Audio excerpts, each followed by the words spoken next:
Spoken English से related videos पाने के लिए please do subscribe to Andy spoken English classes and please click on the bell icon too. Thank you. Hey guys, Anuj here and I'm back with another video. In this particular video, I'm gonna let you be aware of the phrasal verb a couple of. So friends, a couple of का जो अंग्रेजी में अर्थ होता है ये होता है a few. Fine. Hindi में इसका अर्थ होता है कुछ. Clear? तो फ्रेंड्स सबसे पहले आइए समझते हैं कि कपल का मतलब क्या होता है. सो फ्रेंड्स कपल का मतलब होता है दो, बट ये जो फ्रेजल वर्ब है यहाँ पे इसका अर्थ है दो या दो से अधिक, बट बहुत सारा नहीं हो सकता. इट कैन बी टू और more than two, but it can not be so many. यानी कि ये दो हो सकते हैं, दो से चार हो सकते हैं, पांच हो सकते हैं, बट ये बहुत सारे के सेंस में आप इसको यूज नहीं करेंगे क्योंकि इसका जो अर्थ है ये है कुछ, a few. Fine. A couple of का मतलब होता है अ फ्यू या कुछ ऑफ, हिंदी में बोल सकते हैं. Clear.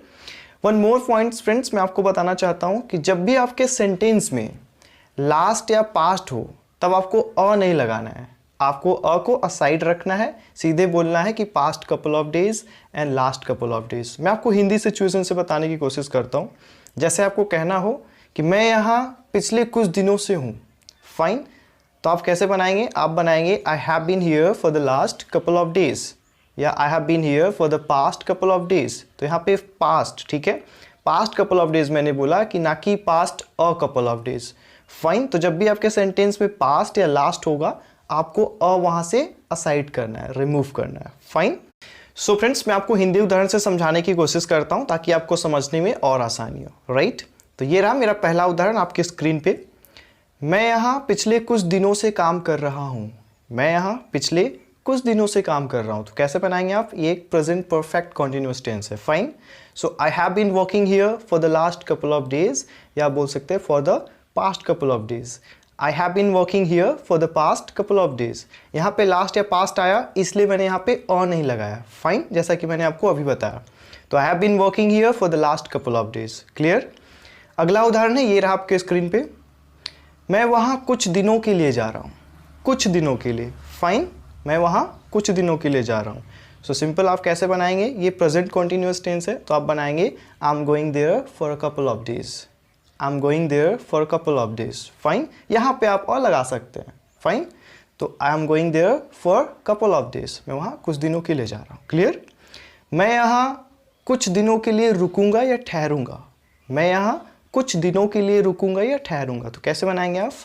I will stay here for a couple of days. I will stay here for a couple of days. Clear. मैं यहाँ कुछ दिनों के लिए रुकूंगा. अगला उदाहरण है ये रहा आपके स्क्रीन पे.